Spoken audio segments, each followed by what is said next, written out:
It's the most wonderful time of the year. Have a happy holiday season. The voice of Nassau Community College. This is the award-winning 90.3 WHPC. WHPC HD Garden City. Available anytime on your smart speaker. And anywhere on iHeartRadio.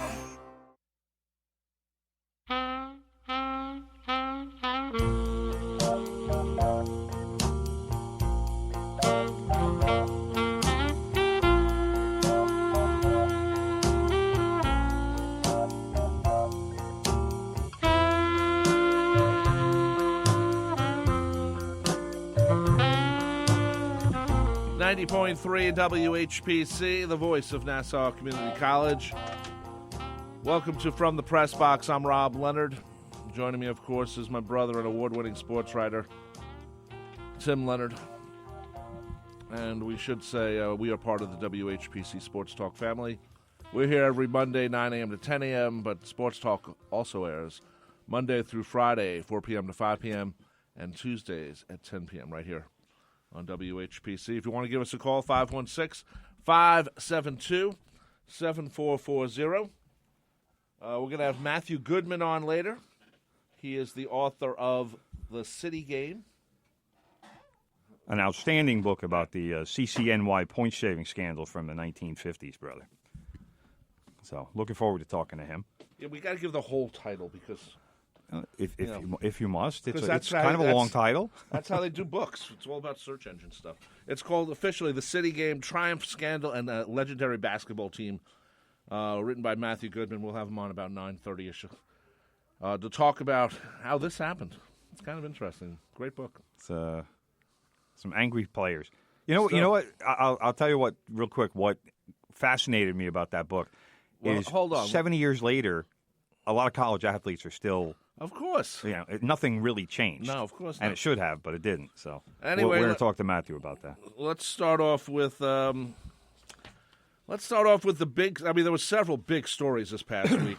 Too many big stories. A lot of big stuff. I don't want to go to David Fizdale right away because I think the Mets are a little bit more important right now.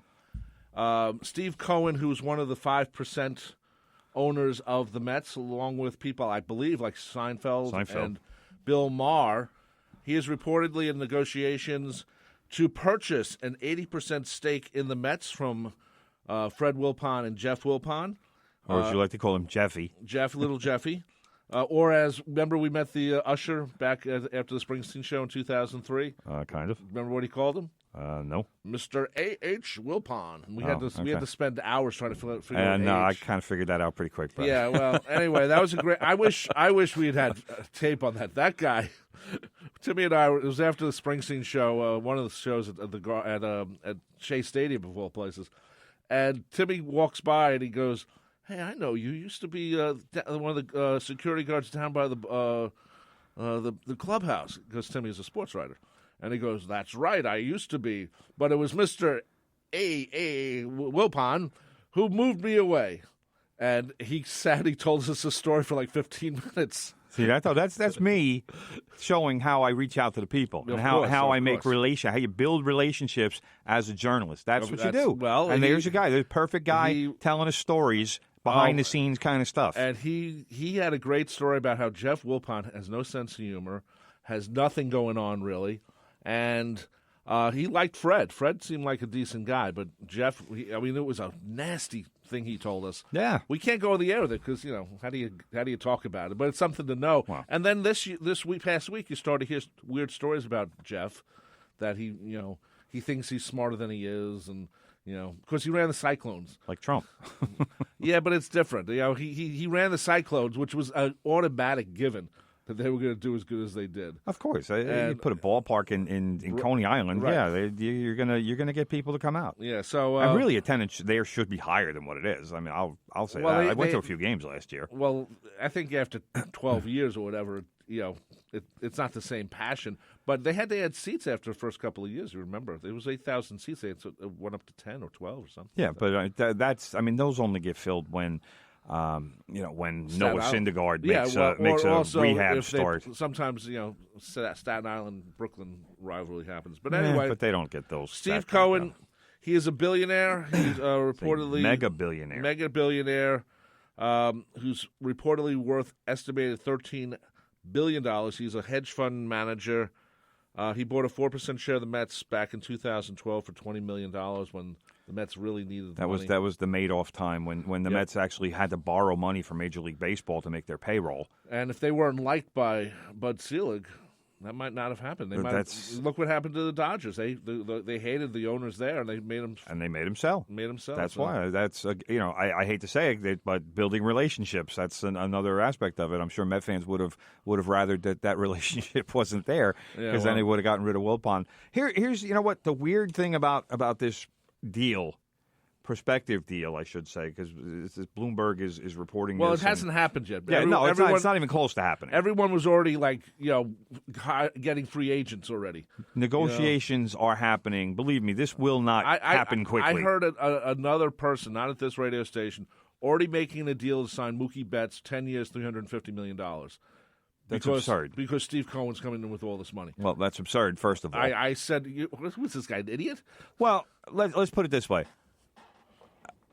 Mookie Betts probably will get a contract in that neighborhood when he becomes a free agent after this season. Right.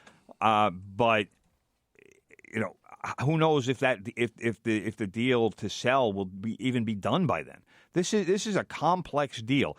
The Mets right now have a valuation of $2.6 billion. Right, and that doesn't include SNY, which they own a part ownership of. And you know what? I didn't see any other mentions of the field at Coney Island, the Staten Island. I mean the Brooklyn Cyclones, or Citi Field. Citi Field, exactly. That's why I'm saying anybody who thinks this is happening quickly. Chiefs or the Syracuse Mets. What about the Binghamton Rumble Ponies? Right. There are so many levels to this deal. Steve Cohen is buying major controlling interest in the team. So let's not think or even assume for even the tiniest moment that this deal is going to happen within a span of a couple of weeks. No, this is going to take the better part of a year because there's going to be so much negotiation, so much paperwork. This is a major business transaction. Right. So if Cohen is buying this thing and he's buying 80% and the value is $2.6 billion, that means he's going to pay the Wilpons more than $2 billion. All right? So right. $2 billion deals don't happen quickly. No. Lawyers get involved and negotiations will be happening and all of this stuff will be discussed and meetings and, it's great for Met fans. To me, the first thing I thought when I heard this is, oh, my God, where did this come from? First of all, it came out of nowhere, and that Met fans' prayers are being answered because they have been praying for as long as I know about getting rid of the Wilpons, just like Knicks and Rangers fans have been praying to get rid of the Dolans. No, that's not happening. Well, which I know is not. Well, that's what I thought was going to be the Wilpons. I figured this is never going to happen. They're going to keep this team forever. And then, it's going to go from Fred to Jeff, and Jeff's kid is probably going to get it down the road. The story is that the kids, who are now starting the age where they would maybe move into the family business, didn't want to take it over. Which is kind of what we had with the Steinbrenner situation. Steinbrenner's kid, Hal Steinbrenner, he never wanted to be the owner of the Yankees. No, but he didn't want to give it up either. But Hank wanted to, but Hank is a buffoon. We love Hank. But I love and so Hal said, all right, you know what? This is the family business. We make too much money off of this to just let it go. Right. They could have sold the Yankees probably for $4 billion, and that's years ago. Never mind what it would be worth now. But Hal said, all right, you know what? We're going to take care of this. We're going to do this, in honor of our father, but also because we make a lot of money from this. Yeah, they do. So Hal basically took a bullet for the family because, like I said, he didn't want to do this. He didn't want to be that public figure. He didn't want to be in the baseball business. Well, he also loves flying his private jet. And he likes horses. He's not a baseball guy. And that's all costing lots of money. Well, yeah, but again, they already have lots of money. And if they sold the team, they'd have even more lots of money. If you sell the Yankees for $4 billion, you think you're ever running out of money? No. Maybe, I don't know. $4 billion. You never know, brother. You make a bad investment like the Wilpons did with Madoff. You don't know that. You don't put $4 billion into one investment. No, but the Nets at least lost $162 million from that. I think was $1 million. I have no idea. Yeah, because that's what they got back. It was at least that. And because they were paid first. They were I at the know, top which of the I never understood. because they were big shots. And the big shots will say, "Well, I got my money from Madoff." And Yeah. Meanwhile, there's all kinds of little people, like us, quote unquote, who never got their money back and never will. Well, yeah, that's true. Some of them got it back, but not all of it, because he, Madoff is a. Let's be honest. He spent a lot. He spent tens of millions of dollars, if not more. Never mind. I'm not getting into him. I'm so not anyway, a fan. So this isn't going to happen. I might say a bad word that I right. can't say on the radio. This isn't happening right away. No. And to be honest with you, I don't expect Cohen to come in and spend that much money on a Mookie Betts or on anyone, because that's just too much money. I know he wants to make a splash, but you know what? The best thing to do right now is figure out what you're doing with the team you have, because nothing's going to happen, even if you get a Mookie Betts or whoever you pick, Garrett Cole or something, Yankees are getting him. No, you don't know that yet. You don't know that. I know that. No, you don't. Trust me, brother. You don't know that yet. All right, but here was my initial reaction when this happened. All right, first of all, Cohen, assuming this deal does happen, and I have to assume it is going to happen, because if Cohen is negotiating for 80% of the Mets, then somebody with that kind of wealth, I mean, he's something like the 36th wealthiest person in the country or the world or whatever. Right. So somebody with that kind of financial clout will get a deal done. Right. It's not all of a sudden going to be like, well, that's not going to happen. So, assuming this does happen, my initial reaction was twofold. Number one is this, and the other thing was this. I'll preface this. Part of the agreement would be, and I'm quoting here, Fred Wilpon will remain in the role of control person and CEO for 5 years, and Jeff Wilpon will remain in his role of chief operating officer for the 5-year period as well. I don't believe that for a second. All right, now that was from ESPN, and Bloomberg is reporting this also. I think that's a statement right now to soften any deal. This is what I think. I don't understand what you mean by softening any deal. Softening the deal where it's not an abrupt goodbye, Fred and Jeff. Why? Because that's the Met fans want them gone. I know, but the Met fans aren't buying the team, and the Met fans aren't selling the team. The Wilpons one of the things they liked about being the owners of the Mets is their rich buddy friends. Oh, you need tickets? Oh, we got tickets. Oh, look, our team is doing great this year. Oh, yes, it was all my choosing. So fine, negotiate that into the package. Well, that's part of the deal, so that you stay around for 5 years. You don't sell 80%, you sell 75%.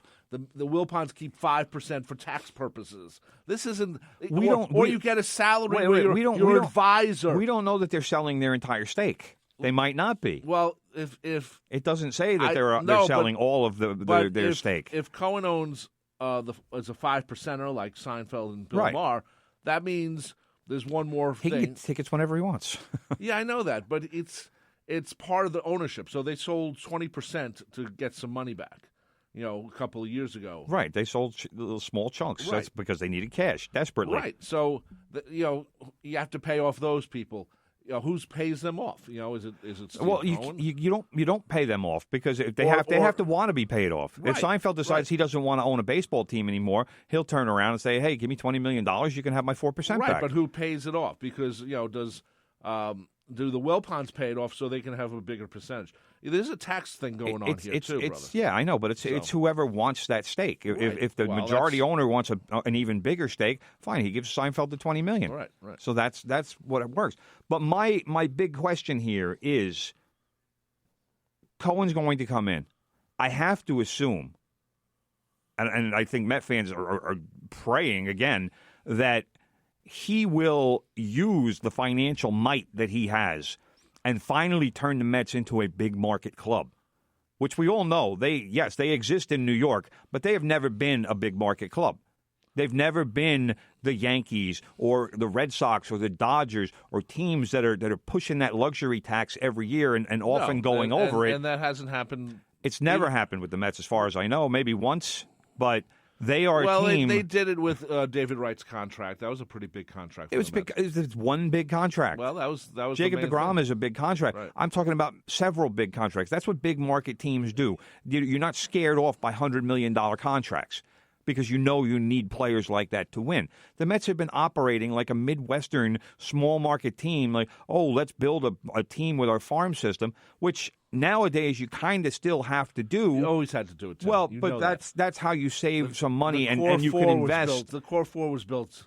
Your Yankees were Right, built but because of the my farm system. point being that if you don't have those players in your system, you need to figure out another way to do it. And the Mets have never never even tried to find another way to do it. So that's the point that I'm trying to make. And will Cohen, the timing of this is what I'm curious about. Is Cohen from day one going to be, all right, we are going to be a big market player, and any top free agents, we will be going after them. And it's not going to only be the Yankees in New York anymore that we are going to spend with them, and the Dodgers and the Red Sox and the Cubs and teams like that. Or is he going to wait 5 years? Because is he going to do this while the Wilpons are still in charge? This 5-year thing, you think it's not going to happen. It is going to happen. I'm telling you this. I know it's not. You want to know why? You want to know why? It's going to be... Why? No. Hold on. Listen. It's going to be an advisor thing, so they get a salary. It's not going to be an advisor thing. It says right here, control person and CEO. It hasn't happened yet. Why would they put it out there if it wasn't going to happen? Because they want to save the Wilpons' butt. You think Steve Cohen, who's worth all this money, is going to say, oh, you know something? I have $13 billion, but I'm going to let the Wilpons run it because they're so good at earning my money. I think he's going to sound more intelligent than that. But No, they're not. You think he's going to do that? Once this deal is set up, there'll be advisors. You know what that means? Jeffy flies in once a year to say, hey, how are things going? Oh, my seats are okay? Okay, take care. All right. That's what he's doing. He's going to come pick up his tickets. Sterling Partners, the company that runs the Mets, I know, and Cohen released a statement. Yeah, that doesn't matter. It does matter. Cohen wouldn't put this out there unless it was going to happen. Have they signed the deal yet? No. When the deal gets signed, I will look at the sign. Obviously, they agreed on this. You're going to let the Wilpons run your team if you're the new owner. I don't know. I don't know the why. You're not. I don't know the why. You're not. If Tim Leonard was worth $13 billion, first of all, he'd pay me for the car repair that I paid for last year. But other than that, all I know is, would you let the Wilpons run your team? The answer is absolutely no. Why? Tell me why. Because the Wilpons don't know what they're doing anymore. Sure they do. They're making money. You don't think they're making money now? Well, you just said they're making money, but you just said they won't spend their money, so that's how you make money. You don't spend it. You spend it well. That's the thing. What you do is you're like a vacuum cleaner. You don't sign Yoenis Cespedes to a long-term contract. You're like a vacuum cleaner sucking up all the dollar bills, and then you put them in your pocket instead of making it rain at a strip club. That was my point in terms of, is Cohen going to turn this into a big market club from day one? Yes, he is. Well, how do you know that? Because you're just making said, a ridiculous assumption. You just said the Wilpons are going to run the team for 5 years. You're making it ridiculous. You're wrong and I'm wrong. Oh, my God. We don't know until the deal is done. That's what I'm saying. Look, all I know is that this statement would not have been released without the agreement of both. Like I said, it says Sterling Partners and Cohen released a statement. And as part of the agreement, I mean, this is something that the Wilpons want. And Cohen obviously wants the Mets, so he's willing to allow them to do whatever they're going to do for those 5 years. Don't get me wrong. Cohen is obviously going to have a big say as far as what happens. But Fred and Jeff are still going to be around. Yeah, this is going to be Fred and Jeff. Well, gee, Mr. Cohen, do you think we could spend $100 million on this player? I think they're going to sound more intelligent also. No, I don't know. It's Jeff Wilpon. Come on. So I'm curious to see what happens. I'm also curious to see if this means Brody Van Wagenen is on his way out.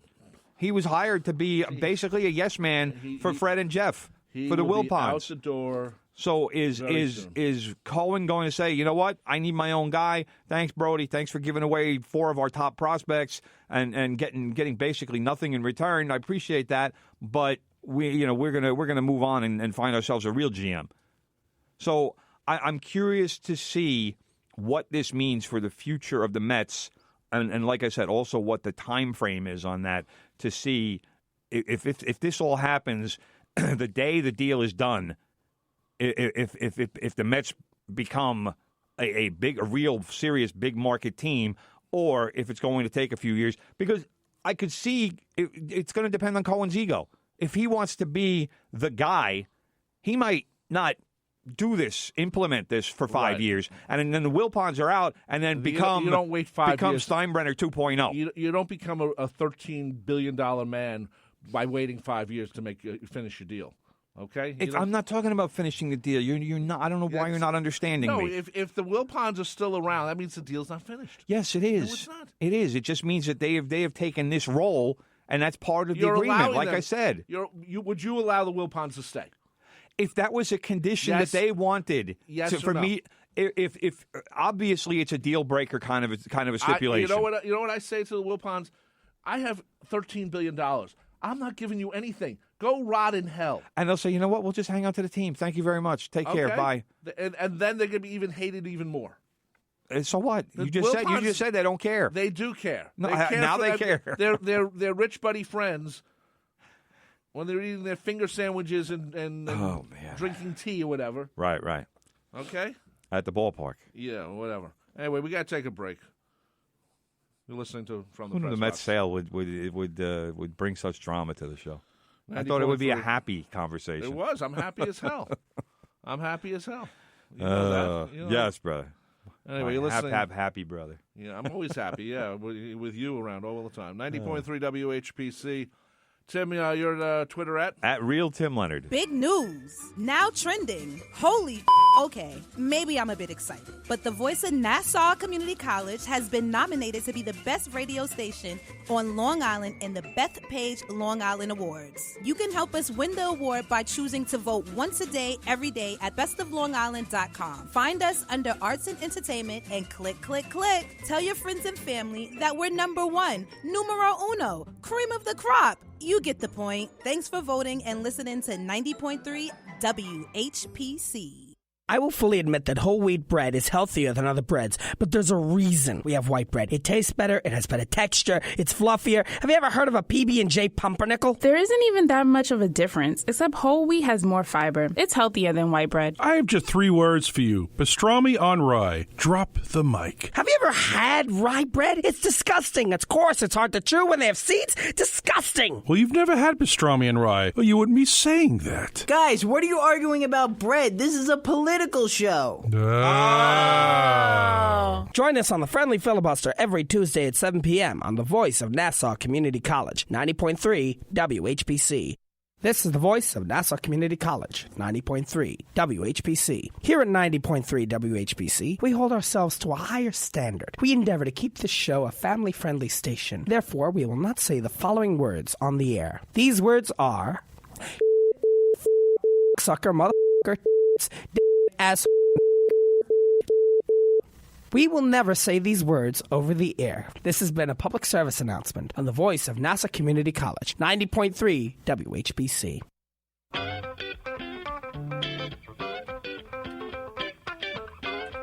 We're back here on From the Press Box here on 90.3 WHPC. Streaming on the iHeartRadio app, TuneIn.com app, and it starts somewhere. Go to nccradio.org. And by the way, brother, I know on your car, you have 90.3 as one of your presets. Now, people listening right now... Number 1 preset. And people listening right now might say, well, this is a pretty good station. And what I'm going to suggest to you outside listening is set your preset to WHPC. If you listen to any show at this radio station, that is more than most radio stations in this area that you listen to. Most of them you don't listen to. If you listen to one show at all, you probably listen to like 5 or 10.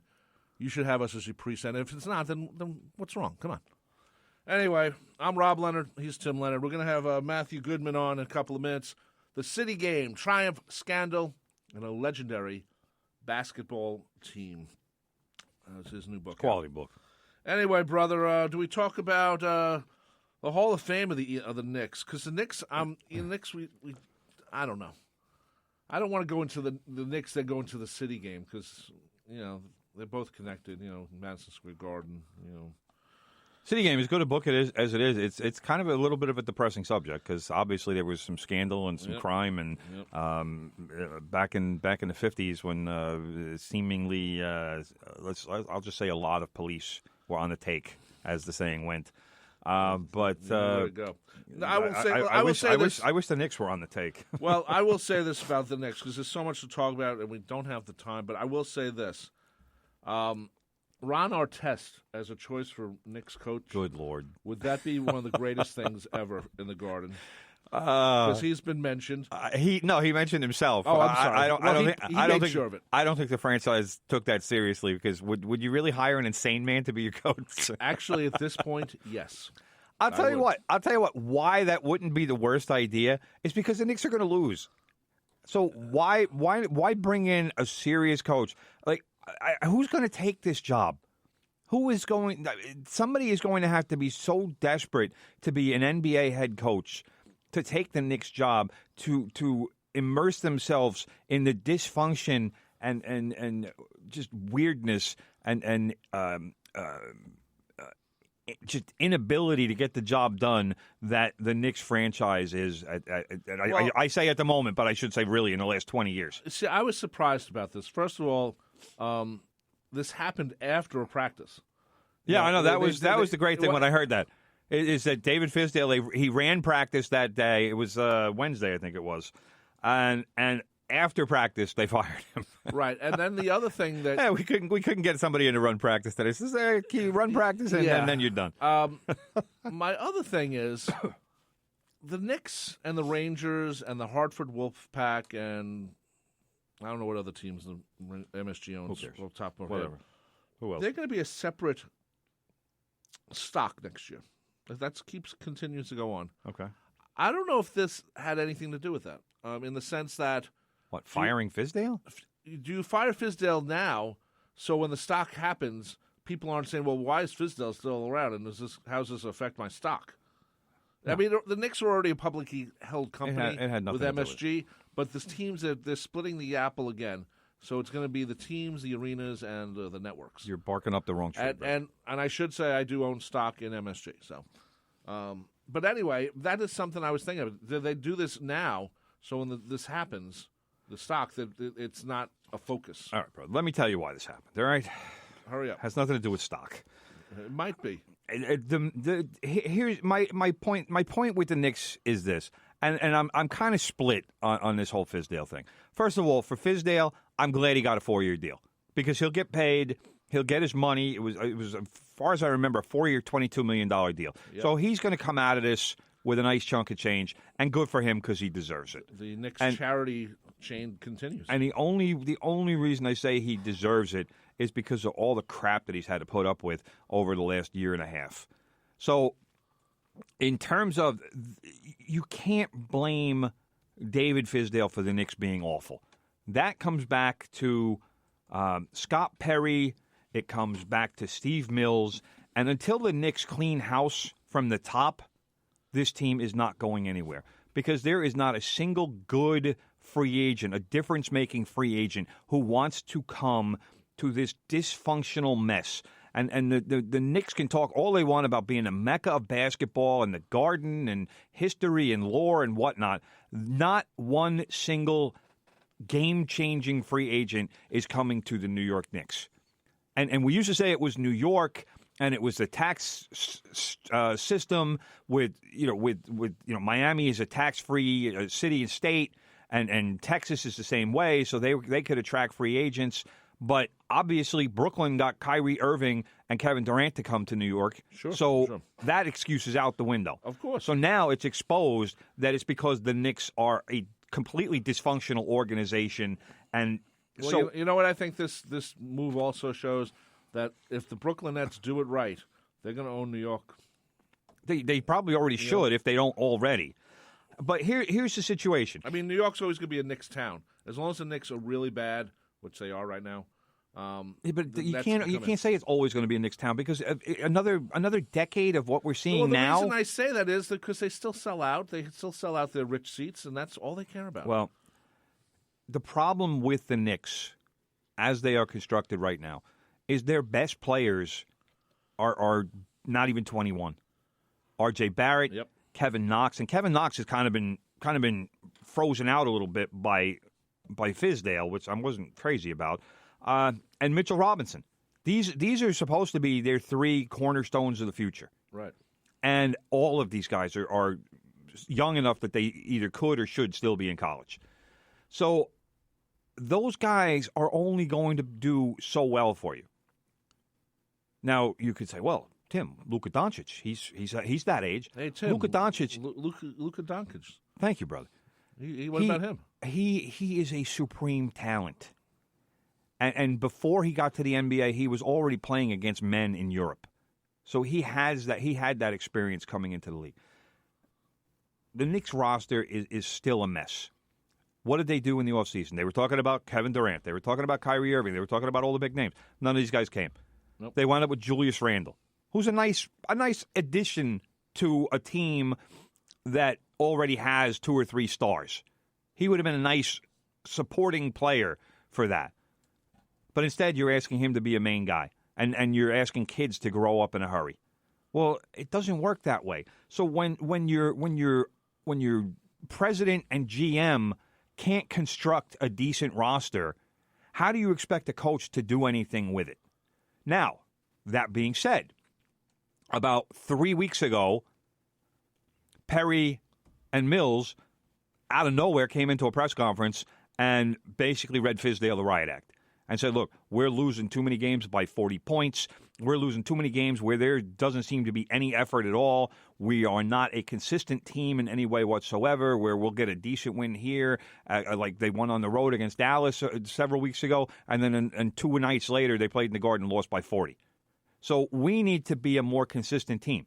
Now, I didn't have a problem with that because I agreed with it. The Knicks, as the Knicks are right now, especially with all the young players they have, the one thing they should be doing every night is hustling and giving effort and at the very least making it difficult for opposing teams to beat them. Sure. They weren't doing that. Oh no, they're not. But how do you get kids, which you wisely pointed out, how do you get them to do more? They're now adults, basically, in the sense they're playing professional. You have to get it into their heads. Number one, this is a business, which they should know by now. I mean, it's not like this is a new line that I'm throwing out there. But number two, I don't care what happens. You don't coast through games. You give max effort whenever you're on the floor. And if they don't, fine, you're on the bench. I have no problem. I need max effort all the time. I don't want players who are going to coast. I don't want players who, if your defensive assignment gets away from you and has a layup, that you're just coasting at midcourt. Oh, well, I'm not going to catch up to him. He's going to score. You need to play the game hard. You need to at least play defense and like I said, make it difficult for your opponent. You might not shoot well one night. You might still be trying to figure out the NBA game. I'm sure R.J. Barrett is a great player, but he certainly doesn't know everything about the NBA game after 25 games in the league. So they need a coach who's going to teach these young guys and who's going to inspire and motivate them. And I don't know that Fizdale was that guy because the last week, Knicks lost to the Bucks in Milwaukee by 44 points. That's horrible. You can't do that. All right. Then a couple nights later, the Nuggets come to the Garden and beat the Knicks by 30-something points. And that sealed Fizdale's fate. You can't keep having blowout losses. No. Milwaukee's a great team. Don't get me wrong. They're going to beat the Knicks. The Nuggets should not be beating the Knicks by 30-something points at the Garden. And there were a couple losses like that at the Garden where the Knicks were losing by 30 at home. You can't have that. No, I agree. So that is why when I look at this, where I say, all right, maybe a change did need to be made. But to me, this is a bad team. I mean, to expect this team to be a good team. Well, first of all, they bring in the minor league guy, the Westchester Knicks guy, so they're not really caring right now. Mike Miller is the interim coach, yes. But you know what? I wait until after Christmas or New Year's and then make your move. That's, why? What difference would it make? It's 3 weeks. Tell me what difference it would make. Just because, you maybe something clicks. Fizdale's a good guy. He knows his stuff. Fizdale is supposed to be a player's coach. Right. He had the issue with Marc Gasol with the Grizzlies. That's why he got fired there. But he was known as a player's coach. That was supposed to be his strength when the Knicks hired him. Right. So from that aspect, I thought it was a good hire. But now, who knows where they're going to go? I think Mark Jackson might be the guy, and I don't know if Mark Jackson actually would want the job now. No, because like I said, this team is a mess. This is a mess. And why would you want to come in where there's no guarantee you're going to fix it? Jeff Van Gundy's been mentioned too, but he gets mentioned every time. I would love to see Jeff Van Gundy come back, but he would not come back. I don't see any reason why Jeff Van Gundy would want to. Why give up the greatest TV gig in the world? Right. And to come back for this mess. If the Knicks were a contender, yeah, Van Gundy, I could see him absolutely coming back. But this team is at least 3 years away from being anything even like a 500 team. What about the other one? Some people have whispered. Who? Patrick Ewing. No, not a chance. You don't think? Absolutely not. He's a king in Georgetown. You know what? But he's talked about how he barely got a professional offer, and he was kind of hurt by that. But he is. I know, but he's doing well. He's in a position now where he could probably have that job for the rest of his life if he wants it. He wants it. As long as he does well, he could be the Georgetown coach until he retires. Yeah, I mean, he did better than Chris Mullin. So anyway, we're going to take a break. We'll have Matthew Goodman on right after this. You're listening to From the Press Box right here on 90.3 WHPC. I'm Rob Leonard. He is Tim Leonard. Yeah, that's right. It's now easier to listen to the voice of Nassau Community College on your phone. Stay connected to your favorite radio station anywhere you go on the iHeartRadio app. Never miss shows like the Nassau Morning Madhouse, It's Saucy, or the Radio Rumble Again. Streaming 24/7, 365. Listen to WHPC everywhere. iHeartRadio is radio and unlimited music all in one app. Listen live now in the iHeartRadio app and at iHeartRadio.com. Just search for 90.3 WHPC.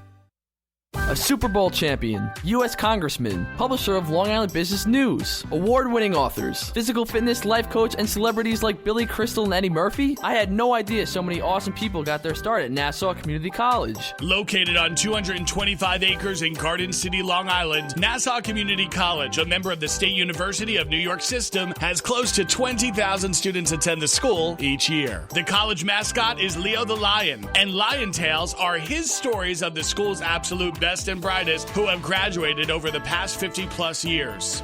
Hosted by Aurora Workman, the president of Nassau Community College Alumni Association, and Dr. Linda Nadian, a proud Nassau graduate. Let's catch up together as the Alumni Association of Nassau Community College proudly presents Lion Tales, a Nassau Community College Foundation production. Listen every Monday afternoon at 3:30 on the voice of Nassau Community College, 90.3 WHPC. Age 20, possible overdose. Led Zeppelin? The Kinks? Van Halen? What is this? Who did this? That's exactly correct, Sergeant Johnson. Who did this? This wasn't any ordinary overdose. This was a rock overdose.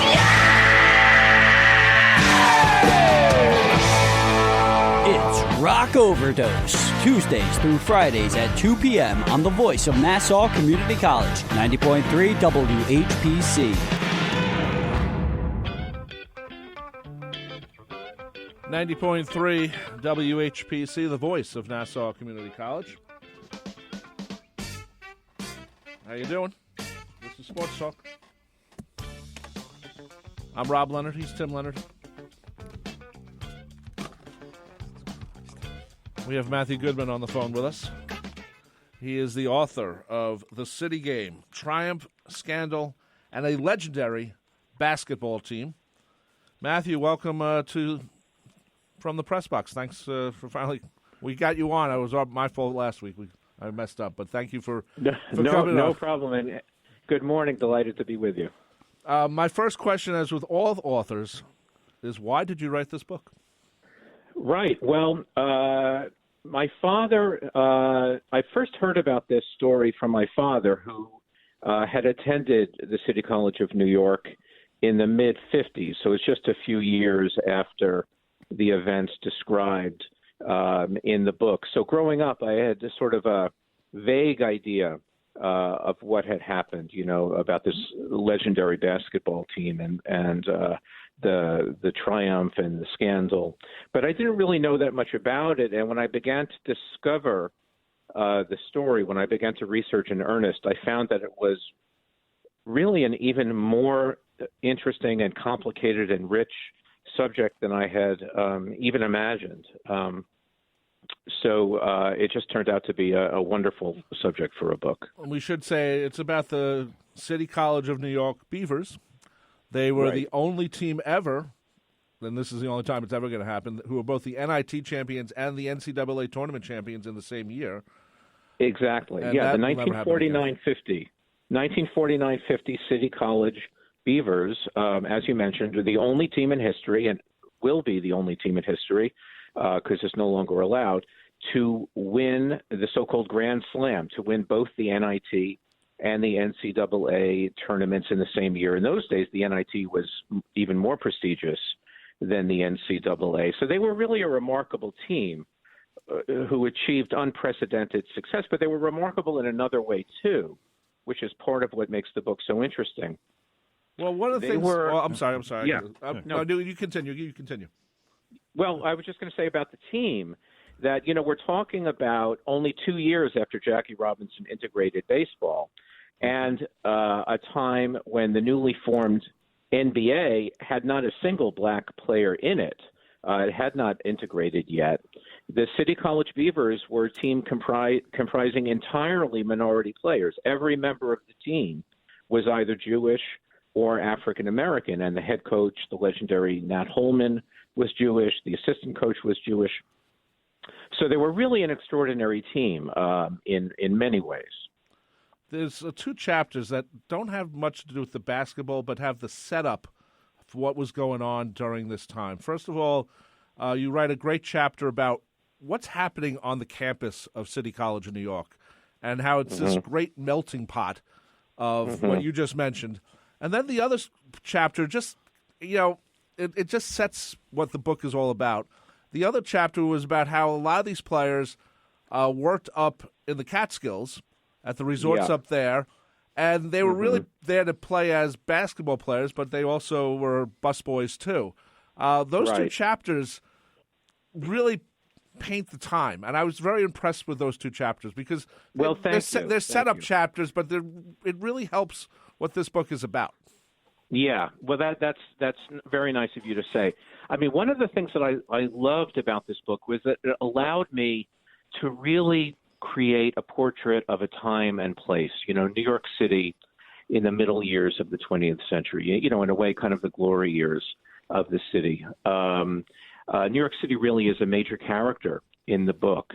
And I've already just, gotten so many responses from readers who have said, I really felt what it was like to be living back then, or, to revisit my youth back then. City College, for your listeners who don't know, at the time was a free college. It didn't cost anything to go there, but you had to pass a test, a pretty rigorous test to get in and to have a high grade point average in high school. So it was a college for the smartest of New York City's students, high school students, whose parents couldn't afford to send them to a private college. And it was said that the education that they received was perhaps equal to any college in the country. It was often referred to as the Harvard of the proletariat. It was an overwhelmingly Jewish school. It was about 80% Jewish. The joke was that CCNY stood for Circumcised Citizens of New York, because, there were so many Jewish students, about 10% African American. And it was really an amazing place. One historian has called it the longest running radical social experiment in U.S. history. So the fact that they were playing basketball for this particular institution really added great meaning to that. And then the other place that you mentioned is the Catskills, and a lot of the importance of the story takes place in the Catskills because we're talking about the Borscht Belt hotels up in the Catskills, dozens of them, and they had discovered that basketball games between rival hotels were very popular entertainment for the guests, and so they would hire these college basketball players. They weren't allowed to hire them as basketball players because the NCAA didn't allow that, but they hired them, as you mentioned, as busboys or as waiters or lifeguards, but really to play basketball. And that was where, in the Catskills, a lot of the players first came into contact with gangsters and with gamblers. And that was where they learned how to shave points, how to control the points of the game. And then subsequently, the team gets involved in the scandal where 7 of the top players of the team ultimately get arrested and charged by the New York District Attorney Frank Hogan with conspiring with gamblers to shave points. And, they get thrown out of college. They confess, right. And they get thrown out of college, and they get banned for life from basketball. 2 of them end up going to prison. They were the first college athletes ever to go to prison for gambling-related offenses.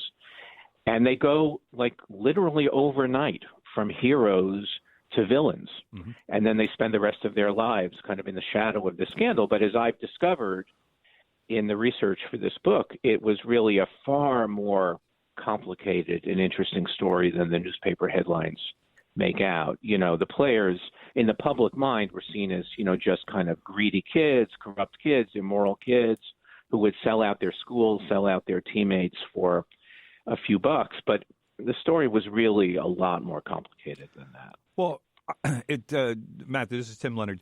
I think Nat Holman kind of portrayed them that way. I mean, in one of the chapters that I read, that he said that they were unable to resist temptation and really tried to. I don't want to cavalierly just say he threw them under the bus, but he really wanted to shift the blame to the players. And I mean, who knows? The one thing that I wanted to kind of point out about this.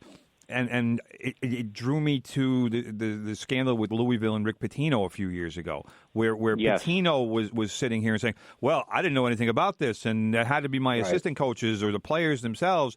And that reminded me of where Nat Holman was with all this, and he just completely wanted to absolve himself from blame.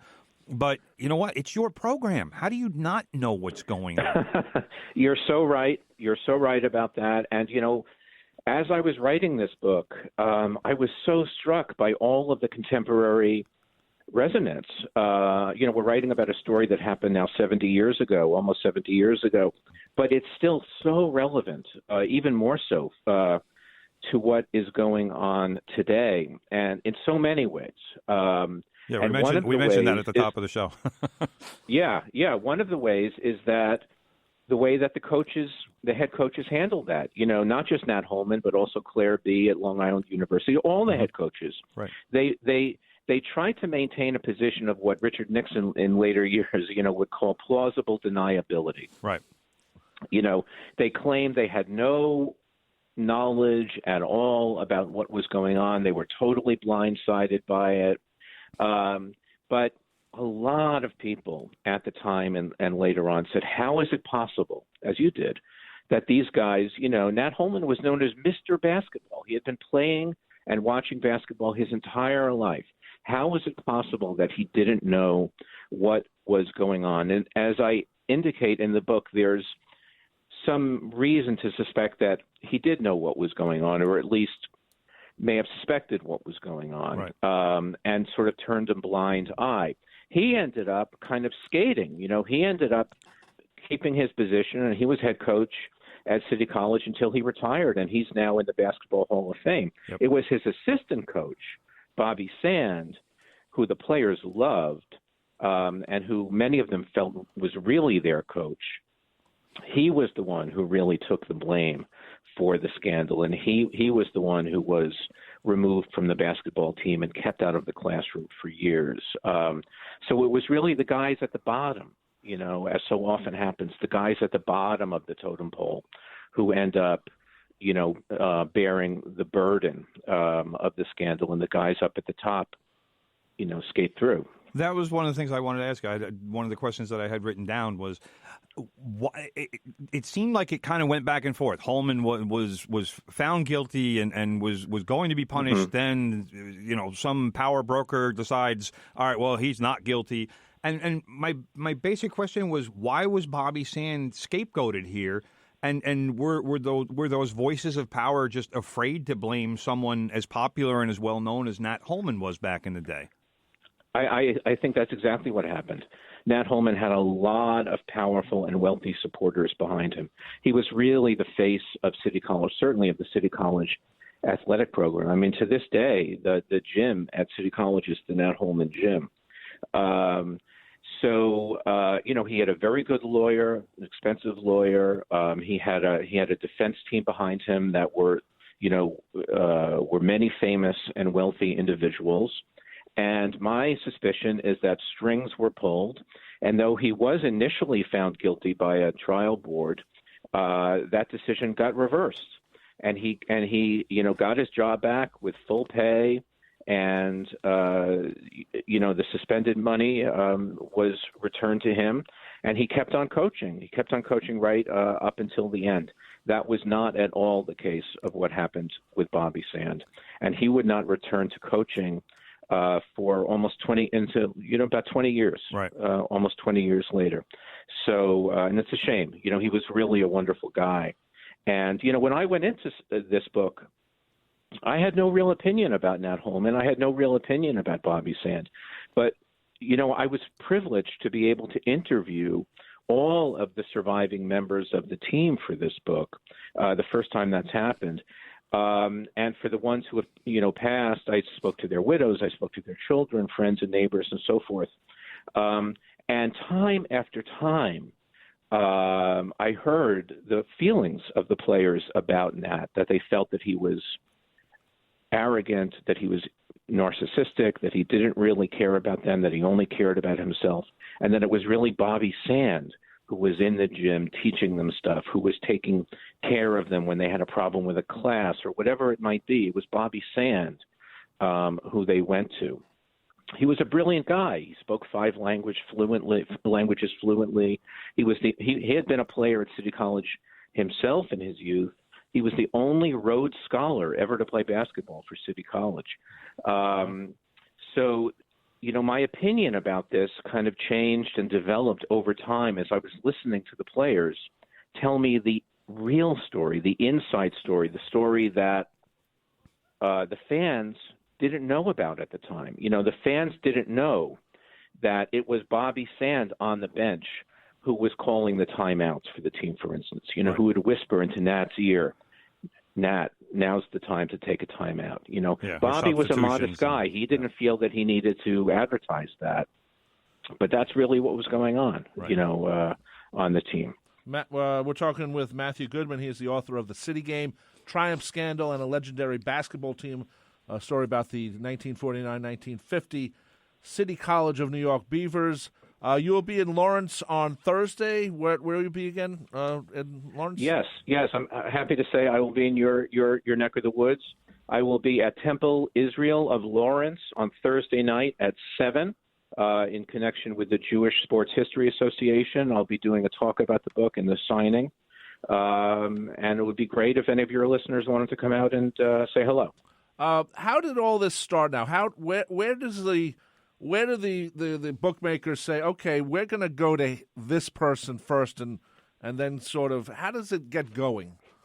Right. Well, there have been rumors of point shaving for years in college basketball. And in fact, point shaving had been going on for years in college basketball. What we're talking about in point shaving is, a gambler will go to a player or several players on a team and not ask them to lose a game, but simply to win by fewer points than the point spread, the number of points that this consortium of bookmakers think that the team is going to win by. So if you're favored to win by 9, you can win by 8 or 7 or 6, whatever it might be. And that was important because these guys would not lose a game on purpose. Right. They were finely honed athletes with a deep competitive instinct, and everything in them rebelled at the notion of intentionally losing a game. But it's a little different to say, well, let's win by 6 instead of 9. What's the difference, really? They can rationalize to themselves. What's the difference? It's a good point. To win by 6 or 9, nobody's going to remember the score of the game in a week anyway. And part of what I was trying to do with this book was to dig a little bit deeper beneath the surface and say what was really going on there. Was it just that they were immoral kids? But ask the reader, how would you have behaved in that situation? Would you have done what they did? Maybe you would have and maybe you wouldn't have. But think about this for a moment. You're a poor kid, and somebody's offering you a lot of money to not to lose a game, but just to win by a little bit less. And your parents are broke, and they have a big mortgage on their house, and they fret at home every night about that. And maybe a little bit down the road, you can give them a gift of money to pay off the mortgage. And you know that everybody else on your team is doing it. And you know that guys on other teams are doing it. Guys you're playing against are doing it. And it's been going on for years. And you also realize that everybody around you is getting rich off your talents. You know, I spoke to one of the guys on the team who told me I would go into Madison Square Garden and it would be full. You know, college basketball was more popular than the pro game in those days. Sure. Yeah, you know, the NBA college was in its teams infancy back then. Right. The Knicks would draw 6,000, 7,000, 8,000 fans a game. The college teams were getting 18,000 a night, right? So, you know, this guy said to me, I'd go into the Garden and it would be full. 18,000 people. And I think every one of those people paid to get in here tonight. Where did that money go? Not to me. He said, I was making maybe $5 a game scalping the free tickets that I got, you know, the pair of free tickets that I got. Was that Norm Meanwhile, Major? That was Herbie Cohn. Oh, okay. Told me that. Okay. But you know, the college basketball promoter, Ned Irish, started out promoting college basketball, an amateur game, right? Mm-hmm. He was making $48 a week as a sports writer. By 1950, he was making $150,000 a year from this amateur game and lived in a 12-room apartment on Park Avenue. So he had gotten rich from the amateur game. On a college basketball night at the Garden, everybody in the place, other than the people who had paid to get in, were in some way deriving income from the games. You know, the coaches, the athletic directors, the sports writers, the referees, the ushers, the food vendors, and the bookmakers. There were lots and lots of bookmakers inside the Garden. They were all making money from the game, except the players, who weren't allowed to get any of it. Mm-hmm. And it was their talents that was allowing all of it to continue. So anyway, my point is just that if you were in that situation and you were this poor kid, what would you do? What would you do in that situation? And maybe you would take the money and maybe you wouldn't, but it's a complicated issue. You know, the thing about point shaving is that, you know, like you said, it's not winning by a certain amount, it's winning by less, but you still win. Right. So, you know, but the point of that was if the bookies could bet their money on the other team, because there was so much money being bet on CCNY that if you could bet against that and guarantee the result, you'd make a lot of money. Oh, I'm not saying and that, that was the issue. Exactly. So. And there was so much money being bet on the games. You know, there was like $300,000 being bet on every college game in the Garden, you know, which was a huge amount of money back then. You know, you had an estimated 4,000 bookmakers, sports bookmakers operating in New York City in those years. You know, sort of the subplot of the book involves this other bookmaker, a guy named Harry Gross, who was this very powerful Brooklyn bookmaker. He was making he was bringing in $20 million a year in bets, which is a lot, but it's even more when you realize that it's over $200 million in today's currency. Money, yeah. And he was protecting himself by laying out $1 million a year in what he called ICE, you know, bribe money, to politicians, including the mayor and the police commissioner, and to police, to policemen on the beat, to protect his enterprise, to keep it from being shut down by the cops. So that's part of what, you know, is another element in the equation of these young basketball players. They were growing up in these neighborhoods, you know, in the Brooklyn and the Bronx, where there was corruption all around them, where the cop on the corner was taking bribes. They knew that. And also, you know, where politicians were taking bribes. Everybody was taking bribes. I shouldn't say everybody, but a lot of people were taking bribes. Miles McDonald was not taking bribes. What's that? I said Miles McDonald was not taking bribes. No, Miles McDonald, exactly. He was one of the few. One of the few. Right, the crusading Brooklyn DA. who ended up breaking the whole thing. But so many of the cops were. So that was part of the equation too, was that these kids had grown up in a world in which it was kind of typical. It was pretty typical to be taking money from bookmakers. And this guy Harry Gross ends up, the scandal, the Harry Gross bookmaking scandal ends up leading directly or indirectly to the resignation of Mayor O'Dwyer and to Police Commissioner O'Brien. So, it went all the way to the top. Mm-hmm. And it's interesting you mentioned that these guys are New Yorkers. If they were out-of-towners, they might not know these neighborhood guys, their neighborhood friends. Right. So it's and plus you didn't live, you lived at home, you didn't live on campus. There was no real places to live there, no dorms or anything. No. That's right. Although ultimately, the scandal did go beyond New York, and ultimately, it affected, for instance, the University of Kentucky. Right. Adolph Rupp, the coach of the University of Kentucky, said, the gamblers could never touch my boys with a 10-foot pole. But 3 of his stars got arrested. Yeah, that was one of my favorite lines in the book when we said it, when it was like, I guess they found an 11-foot pole. 11, right. The Rupp-hating fans of New York said, well, I guess they found an 11-foot pole because here they are. So, yes, it ultimately became a national scandal, yes. Beyond the realm of New York. We've been talking with Matthew Goodman. He is the author of The City Game, Triumph, Scandal, and a legendary basketball team. That legendary team is the CCNY Beavers from 1949-50. Matthew, thank you for joining us. You're going to be in Lawrence on Thursday. When again? Or where again? I'm sorry. I'm going to be Temple Israel of Lawrence Thursday night at 7. And thank you so much for having me on. It was great fun. I can say to the listeners, I highly recommend this book. It's outstanding writing and phenomenal research. Thank you, Matthew. Thank you so much. Take care. Thanks, Matthew. Bye-bye. Bye. Anyway, brother, good interview, good show. Really good book. I'm good book. I'll be honest, I have one chapter left, but I am enjoying it immensely. You know who's coming up next? Big Ed. Big Ed, and he's writing a book too. The Big Ed guide to radio, to being a manly man. No, it's going to be about radio, and Big Ed's ready to write now. Man, he's been writing. He's actually, he's been doing. He's been speaking into my tape, and then he's going to have someone, write everything. Transcribe. Transcribe, yes. There you go. But Big Ed's coming up next with Good Gold. Keep it tuned here at WHPC. I'll see you Friday with Beatles songs. We'll see you next week with more from the Press Box. Take care. The views expressed on air are not necessarily those of WHPC, its management, or Nassau Community College. Responsible opposing viewpoints will be considered by emailing them to whpc@ncc.edu or by mail at WHPC 1 Education Drive, Garden City, New York 11530. Thanks for listening to the Voice of Nassau Community College, 90.3 WHPC.